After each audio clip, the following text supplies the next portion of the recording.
Assalamualaikum pejuang. Waduh, udah Senin lagi nih, awal pekan. You like Mondays kan ya? Gimana? Udah siap mengawali hari dengan rencana-rencana untuk memulai sebuah usaha menguntungkan? Kalau gitu berarti kita wajib tahu dong apa saja potensi usaha atau peluang bisnis yang menjanjikan di masa depan. Dalam ranah peluang usaha, ternyata ide yang hebat saja itu bukan jaminan untuk menjadi pengusaha yang berhasil. Tapi kerja keras dan ketekunanlah yang dapat menentukan nasib kita menjadi sukses. Saat ini banyak entrepreneur yang mengatakan bahwa banyak jenis usaha yang dapat dikembangkan. Tapi bukan berarti semua jenis peluang usaha bisa bertahan lama dong, karena semuanya tergantung dari cara pengelolaannya. Nah, kerja keras seperti apa aja sih yang sudah dilakukan narasumber kita kali ini? Terus metode pengelolaan yang bagaimana yang udah diterapkan dalam bisnisnya sehingga mampu bertahan dan berkembang seperti saat ini. Di peluang kali ini pemirsa, sembari menikmati masakan Timur Tengah yang spicy banget, kita ketemu juga ya sama kedua ownernya yang masih muda-muda ternyata untuk ditodong bagi-bagi ilmu sukses.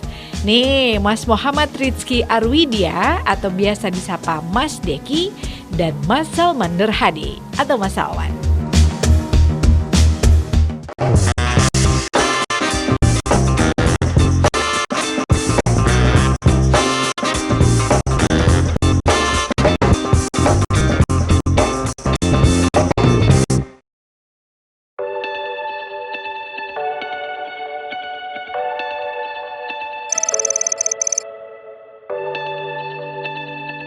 Kalau berbisnis, saya dari mulai kuliah udah mulai coba-coba bisnis sebenarnya.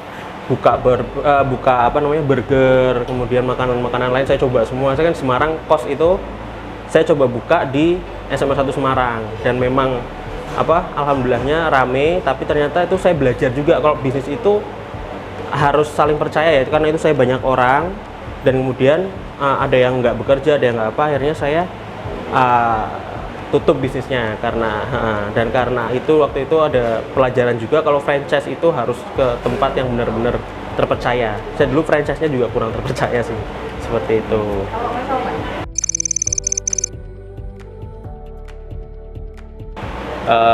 Kalau latar belakang bisnis, saya memang suka jadi dari zaman SD saya memang suka gambar. Nah dari gambar itu saya jualin. Kebetulan waktu itu zamannya Dragon Ball, itu gambar-gambar saya jualin, alhamdulillah laku. Lalu lanjut SMP, jual jajan-jajanan kecil. SMA, waktu awal-awal belajar Photoshop, saya jualan postcard waktu itu, alhamdulillah laku juga. Nah dari situ lanjut ke kuliah pun waktu masuk semester akhir saya bekerja, lalu mencoba bisnis sendiri. Waktu itu sempat jualan mie ayam, emang jauh dari basic saya, ingin mencoba yang offline lah. Kalau waktu kuliah itu kerjanya online, desain desain majalah, desain untuk template presentasi. Lalu saya mencoba untuk offline itu jual makanan. Nah dari situ saya justru tertarik offline makanan. Akhirnya di tahun 2012 saya mencoba waktu itu bekerja sama dengan teman yang dia punya basic bikin makanan sehat. Lalu saya join di situ di bagian branding, pemasaran, bahkan sampai ke pengiriman itu saya yang ngelakuin. Alhamdulillah waktu itu kok melihat pasarnya bagus. Nah, kenapa kok larinya ke makanan? Karena di situ perputarannya cepat. Nah, jadi saya suka karena perputarannya cepat, akhirnya kayak semakin menantang. Nah dari situ saya mencoba untuk tetap fokus di makanan. Lalu sama Deki di sini. Oh, jadi kita kenal dari SMA. Dari SMA. Lalu karena kuliah di satu kota yang sama, akhirnya saya suka main ke kosnya Deki. Nah dari situ kita makin dekat. Deki juga waktu itu ngajakin untuk join di bisnisnya, dulu bikin ya? Distro baju bola. Baju bola, saya yang desain. Lalu waktu itu ya kita pasang surut ya, naik turun, ditipu juga waktu itu sama tukang kaosnya. Tukang kaos. Lalu kita coba bisnis yang lain, kafe, itu juga kita gagal. Working space ya? Working space sih, Working space, konsepnya ya. working space itu kita gagal. Akhirnya ini yang ketiga kalinya kerjasama sama Dedi. Ya pemirsa, salah satu restoran yang cukup terkenal di kawasan Jalan R.A. Kartini adalah Bukhori Express. Restoran yang menyajikan masakan Timur Tengah ini mengusung konsep fast food atau cepat saji ya, yang saat ini populer banget di kalangan masyarakat. Ya, Bukhori Express mencoba membidik dengan konsep ini. Dan sesuai dengan namanya, Bukhori Express mencoba menawarkan pelayanan yang cepat dan nyaman kepada pelanggannya.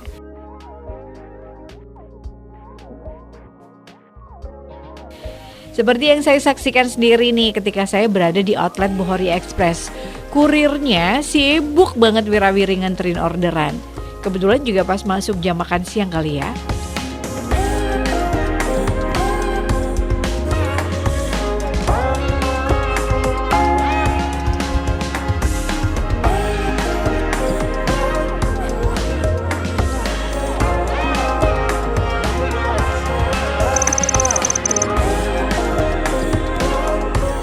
Di Bukhori ini kita belum ada 1 tahun ya? Belum ada 1 tahun. Sekitar bulan Agustus tahun lalu. Untuk Bukhorinya sendiri sudah dari tahun 2015. Lebih tepatnya Deki yang ngajak kita untuk Deki melihat peluang Di Bukhori Express. Jadi kan Bukhori Express tuh dari 2015 tuh sudah ada Mbak, tapi pindah-pindah kan di Poncol, terus di KH Mas Mansur. Itu saya lihat dari pangsa pasar ada. Cuman mungkin banyak orang yang belum tahu. Jadi kadang pindah nggak tahu juga, mungkin di sosial media dan lain-lain juga belum berkembang. Makanya saya ada peluang nih, gimana kalau kita kerjasama aja Bukhori. Kalau menurut saya ini bisa masuk di Kota Pekalongan karena pangsanya sendiri sudah ada. Saya ini pelanggan tetapnya Bukhori. Saya cari kok tahun 2018 kok nggak ada nih, di mana dulu saya sering makan di sini, perasaan kok udah pada tutup. Akhirnya saya cari ini siapa ini. Nah makanya kita kerjasama bertiga sebenarnya. Satu lagi ada namanya Ibu Amalia, itu yang dari pihak produksi masak dan lain-lain. Saya cari, kemudian saya tawarkan kerjasama. Jadi kita kayak chip in masuk sebagai pemegang saham. Jadi uniknya tuh saya sebelumnya belum pernah yang namanya makan makanan Arab. Belum pernah makan makanan Arab. Begitu dicobain, saya langsung suka. Jadi tertarik dari situ, melihat ini sepertinya dari segi rasa pantas untuk dijual. Lalu melihat orang Pekalongan juga terdiri dari 3 etnis ya, jadi ada pasarnya. Lalu ya Muslim terbanyak, jadi sepertinya makanan Arab tuh cocok diterima di Pekalongan. Nah untuk konsepnya ini kita rubah, kita rebranding, dan itu makanya saya percaya sama Salman tuh di bidang rebranding itu. Dia karena udah pengalaman di bidang brand. Jadi tadinya tuh nggak seperti ini. Ini ada Express itu, jadi kita bikin kayak fast food. Jadi kita bikin lebih sederhana, menunya lebih sedikit, yang kira-kira bisa dijual lebih banyak.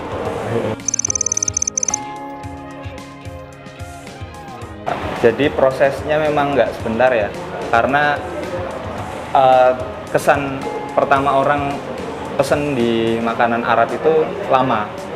Lalu penyajiannya lama. Terus saya tanya di proses bikinnya, oh ternyata memang langsung di situ. Lalu kita belajar untuk mencari SOP baru. Oh ternyata bisa kalau misal disajikan lebih cepat. Akhirnya saya konsul dengan Bu Amalia setuju. Lalu kita bikin memang modelnya fast food. Memang menu akhirnya kita bikin sedikit karena nggak bisa yang namanya kita jualin semuanya. Karena takut resiko rusak segala macam. Memang nantinya akan ada pelanggan yang hilang, tapi dari situ justru akhirnya banyak pelanggan yang suka karena nggak kebingungan ketika mau milih makanan menu di sini. Jadi tinggal antara nasi, ayam atau kambing. Iya. Seperti itu, lebih sederhana.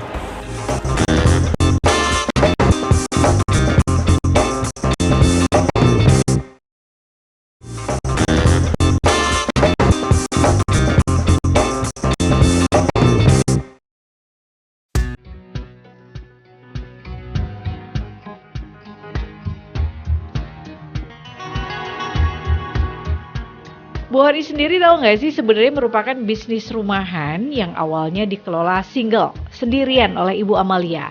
Sekitar tahun 2015-an lah ya, yang konsepnya itu masih konvensional. Dan Mas Deki ini adalah salah satu fanboy Bu Hori yang merasa kehilangan ketika Bu Horinya on off gitu, kadang ada, kadang enggak. Nah dasarnya udah punya jiwa bisnis dan ada modal juga dong, serta melihat sebuah peluang terbentang di depan mata. Bersama sahabatnya Mas Salman yang punya pengalaman bisnis makanan juga, akhirnya mereka bertiga sepakat untuk menegakkan bendera Bu Hori Express. Nah kebetulan emang belum banyak juga sih restoran yang nawarin masakan Timur Tengah di Kota Pekalongan. Jadi ya klik banget.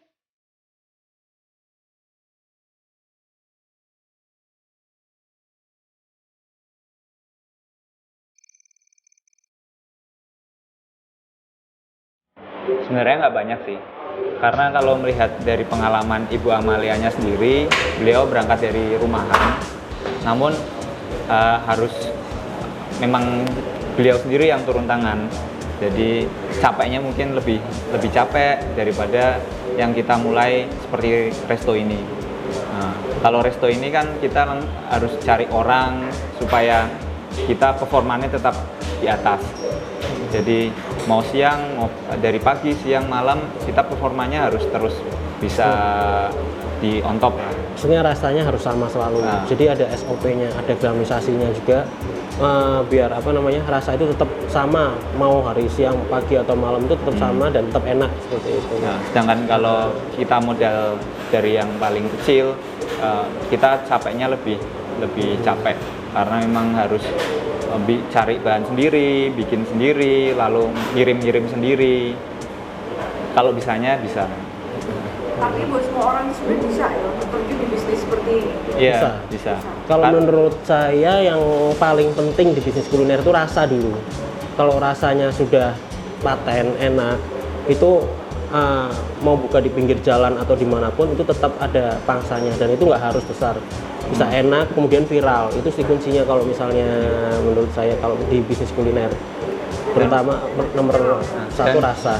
Dan mungkin tambahan, yang perlu diperhatikan dari bisnis-bisnis makanan kuliner itu kita seringkali bikin resep itu dengan perasaan aja.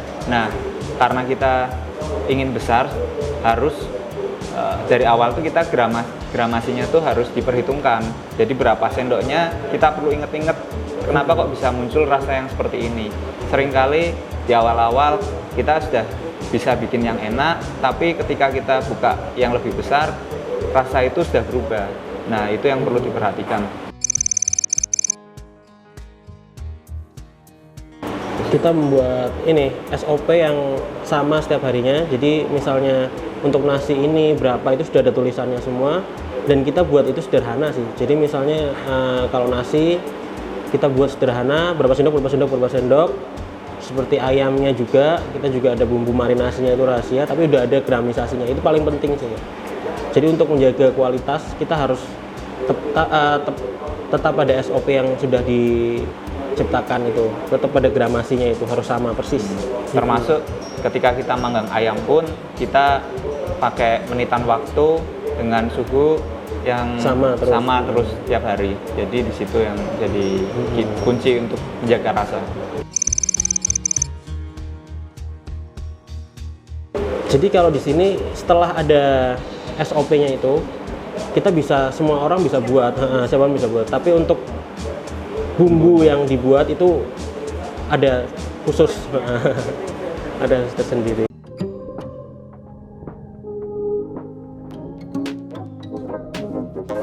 The feeling is right. Bisnis restoran yang mereka dirikan berkembang cukup pesat. Selain restoran merupakan bisnis makanan yang menjanjikan, kebutuhan akan makanan membuat bisnis ini nggak pernah mati. Apalagi usaha food and beverage atau F&B saat ini bukan lagi soal memenuhi kebutuhan pencernaan aja, tapi juga termasuk gaya hidup seperti kebutuhan akan tempat makan yang nyaman dan menarik saat diunggah di media sosial.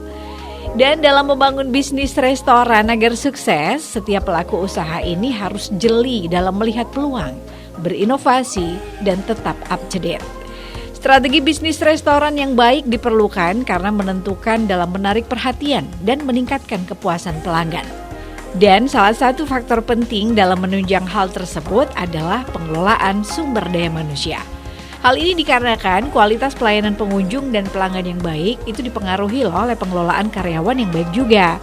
Faktor itulah yang terus diterapkan oleh mereka dengan dibantu 10 staf armada Bukhari Express di bawah pengawasan dan penanganan langsung manajer lapangan yang selalu on location.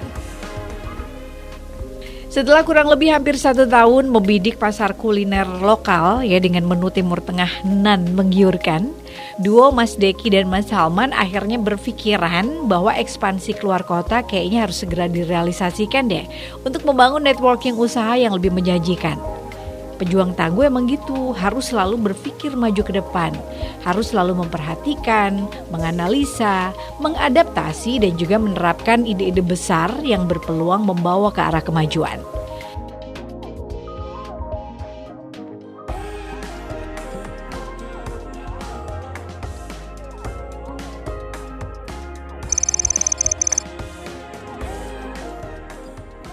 Kalau menurut saya tantangannya karena bisnisnya baru dibuat secara ini ya fast food itu ya. Jadi tantangannya itu menyederhanakan SOP masakannya, juga SOP penyajiannya, dan juga gimana kita arahnya itu mau kemana ini. Jadi kan kalau misalnya di bisnis itu saya berpikir untuk bertahan dan berkembang, itu kuncinya sih kalau di bisnis. Nah saya harus berpikir ini itu bisa dikembangkan misalnya di kota lain atau di mana. Jadi saya juga berpikirnya udah mulai harus ke sana sih. Tantangannya itu ya karena ini kita buat fast food, jadi kayak dari awal mulai lagi.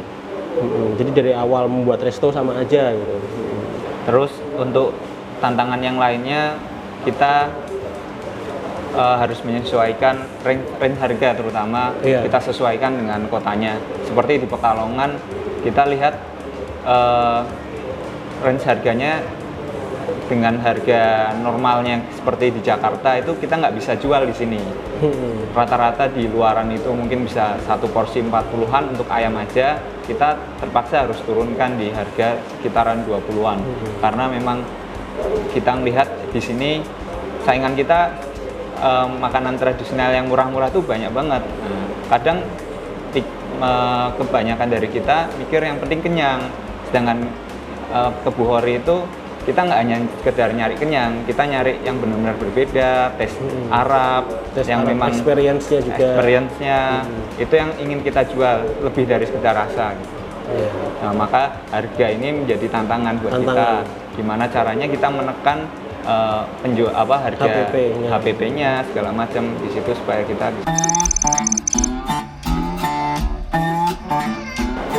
Kalau menunya kita ada fokusnya di ayam sama kambing. Ayamnya ada ayam setengah, ayam seperempat. Ayam seperempat itu misalnya paha saja atau dada saja. Ayam setengah kita ada setengah ayam. Dan kalau kambingnya kita juga menyesuaikan, itu ada harga jamaah itu yang rame-rame, ada yang harga yang buat satu orang juga. Terus ada lagi, jadi kan bukan cuman itu, ada namanya mugalgal, itu kayak mugalgal itu kayak daging cincang, lebih ke daging cincang. Terus ada kayak buat ini ada kayak tamis, itu kayak roti Arab juga. Terus ada roti Maryam ada, jadi nanti kita ada ininya madu. Jadi ada snack, terus ada makanan berat dan makanan ringannya seperti itu. Nasinya Bukhari, nasi biryani. Nasinya itu pakai beras basmati yang panjang-panjang itu. Jadi kita spesialisasinya di situ sebenarnya.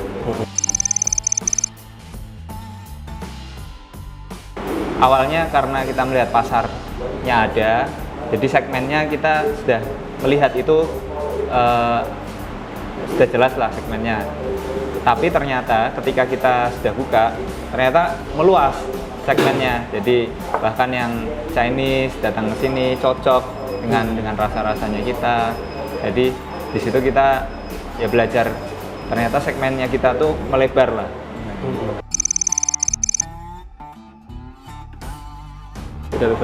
Jadi delivery order kita mulai semenjak resto ini buka.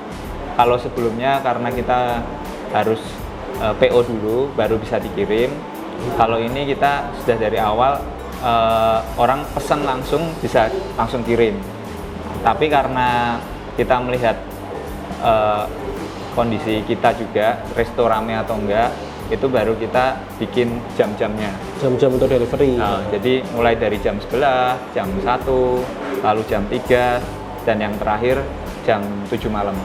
Nah, Jam-jam khusus delivery order. Iya. Delivery order. Jadi yang mau pesan bisa menyesuaikan jamnya. Iya.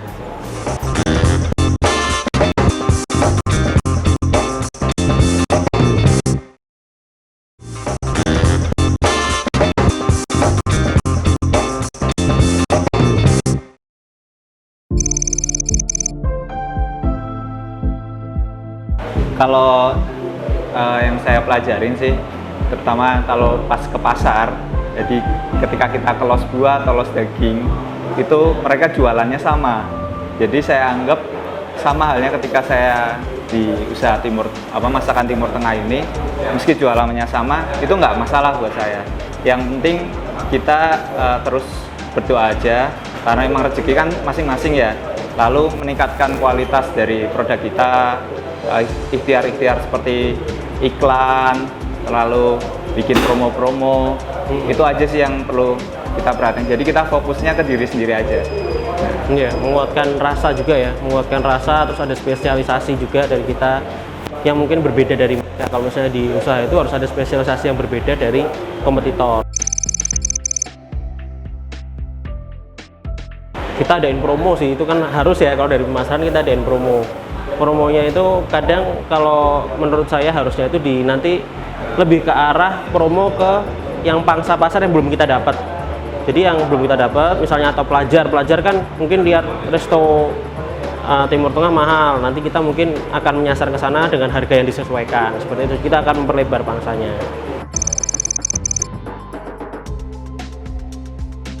Kalau promo dari awal, mungkin kita bisa yang by season, misal seperti Ramadan kemarin, lalu kayak awal-awal kita buka, itu kita adain promonya di situ.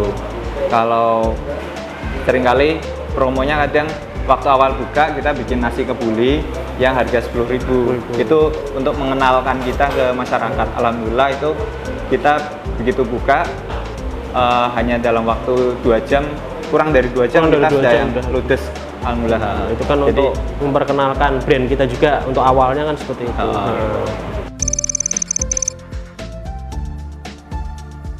Kalau di kita itu lebih ke pertama packagingnya kita buat spesial. Jadi kayak misalnya buat buat yang ada makan berdua berempat, packagingnya kita buat seperti kotak pizza.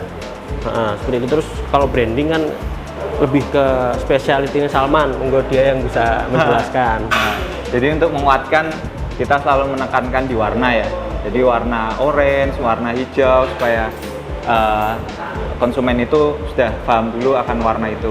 Lalu untuk packaging yang tadi Deki sebutkan, kita seringkali juga dapat notice dari konsumen akan uniknya wadah kita.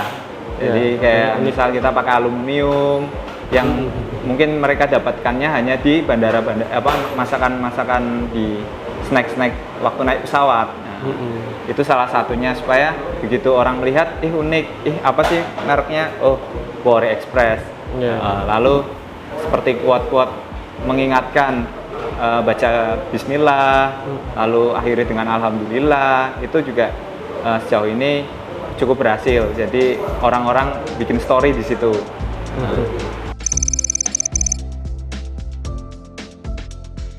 Outlet kita masih baru di sini, belum setahun ya. Rencananya sih insya Allah pengennya di Kita kota lain, ekspansinya ke kota lain dulu, insya Allah. Kalau jumlah karyawan? Jumlah karyawan itu kira ya berapa? Apa? Sekitar paruh-paruh 9-10-an. 10-an lah ya. 10 Pak. Ini satu outlet. Nah, Iya, satu outlet. Itu terdiri dari produksi juga ya, produksi dan di resto, jadi terpisah. Produksi dan resto total 9. Ya, ya. Ya.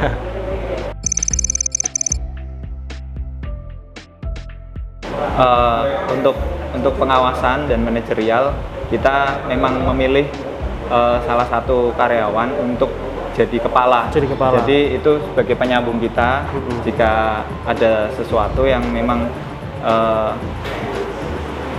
ada sesuatu yang harus disampaikan ke ownernya, jadi nggak langsung ke kita. Nggak langsung kita bisa dihandle sama kepala restonya dulu. Kemudian kita juga ada CCTV untuk ini, dan saya juga setiap hari kesini sih Mbak, saya cek rasa, cek apa. Jadi emang harus terjun sendiri juga karena masih baru ya, jadi harus saya cek terus kalau misalnya ada apa yang kurang, misalnya rasa dan lain-lain. Jadi kita langsung evaluasi. Tapi pertama ke kepala resto dulu. Nanti kepala resto ada apa, baru kita tindak lanjuti sih. Dan dengan adanya kepala resto itu memudahkan kami untuk memikirkan hal yang lain. Jadi untuk pengembangan segala macam itu bagian kami akhirnya. Nanti yang untuk lapangan itu kepala restonya. Kalau dari saya sendiri lebih ke persiapkan dulu usaha sebelum membuka. Jadi sudah harus ada persiapan. Arahnya itu mau kemana, jangan asal aja buka. Kemudian kalau misalnya itu sudah ada rencana-rencana, nanti insya Allah untuk modal itu bisa menyusul jadi kan kita nggak harus punya modal ya, jadi bisa dari investor tertarik dengan rasanya atau seperti apa, itu nanti kita bisa, asal kita harus ada perencanaan arah mau kemana bisnis ini, jadi harus jelas gitu. Setelah tadi kita punya rencana, lalu kita harus jaga kepercayaan. Jadi mungkin modal yang paling utama itu percayaan sih, jadi jujur. Jadi orang ketika mau kerjasama dengan kita bisa menyajikan rencana kita itu bisa berjalan dengan baik, lalu keuangannya juga amanah. Dari situ itu modal yang utama sih, jadi kejujuran.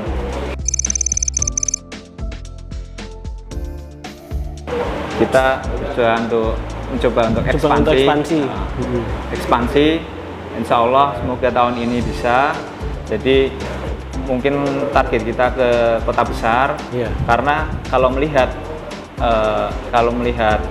pasar, apalagi kita mulai di kota kecil, itu dengan kita lari ke kota besar dan kita bisa bersaing di sana, biasanya itu orang akan menumbuhkan percayaan.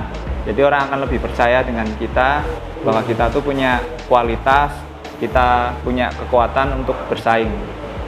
Menurut mereka berdua, dalam menjalankan segala kegiatan, bisnis terutama, memang harus dilandasi dengan percaya diri dan semangat. Selama ini mereka telah mendapatkan banyak pelajaran berharga ketika bekerja dan berkecimpung di usahanya masing-masing. Mereka banyak dapat ilmu dari pengalaman, dari mulai gimana sih ngelola restoran sampai pada menghargai hidup. Dan saat ini ketika mereka sama-sama berada di usia produktif, ya 33 tahun, Mas Deki dan Mas Salman mengamini bahwa jangan pernah berhenti mengeksplorasi dan memperkaya diri.